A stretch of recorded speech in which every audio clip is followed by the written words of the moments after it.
मनुष्य का 84 जन्म है, न कि 84 लाख योनियां।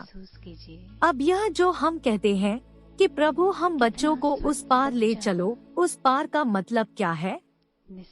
लोग समझते हैं उस पार का मतलब है जन्म मरण के चक्र में न आना, अर्थात मुक्त हो जाना। अब यह तो हुआ मनुष्यों का कहना, परंतु बाप कहते हैं बच्चों, सचमुच जहाँ सुख शांति है, दुख अशांति से दूर है, उसको कोई दुनिया नहीं कहते। जब मनुष्य सुख चाहते हैं तो वो भी इस जीवन में होना चाहिए। अब वो तो सत्युगी वैकुंठ देवताओं की दुनिया थी जहाँ सर्वदा सुखी जीवन थी, उसी देवताओं को अमर कहते थे।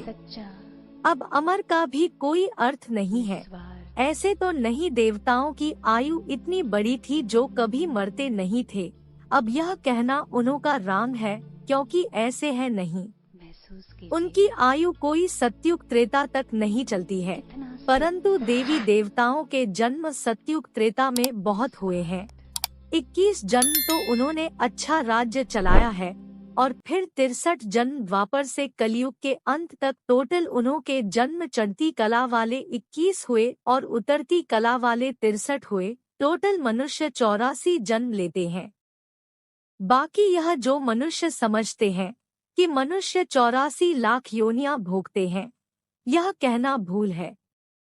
अगर मनुष्य अपनी योनि में सुख दुख दोनों पार्ट भोग सकते हैं, तो फिर जानवर योनि में भोगने की जरूरत ही क्या है? अब मनुष्यों को यह नॉलेज ही नहीं। मनुष्य तो 84 जन्म लेते हैं, बाकी सृष्टि पर जानवर पशु पंछी आदि टोटल 84 लाख योनियां अवश्य है। अनेक किस्म की जैसे पैदाइश है, उसमें भी मनुष्य योनि में ही अपना पाप पुण्य भोग रहे हैं, और जानवर अपनी योनियों में भोग रहे हैं। न मनुष्य जानवर की योनि लेता और न जानवर मनुष्य योनि में आता है। मनुष्य को अपनी योनि में जन्म में भोगनी पड़ती है, तो दुख सुख की महसूसता आती है। ऐसे ही जानवर को भी अपनी योनि में सुख दुख भोगना है, मगर उन्हों में यह बुद्धि नहीं कि यह भोगना किस कर्म से हुई है।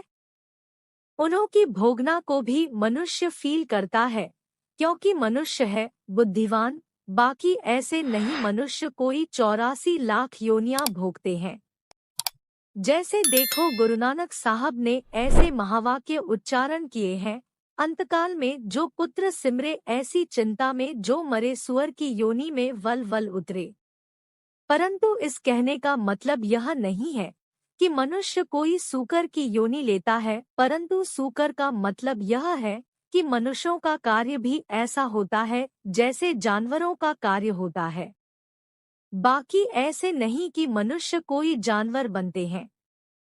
अब यह तो मनुष्यों को डराने के लिए शिक्षा देते हैं, तो अपने को इस संगम समय पर अपनी जीवन को पलटाए पापात्मा से पुण्यात्मा बनना है।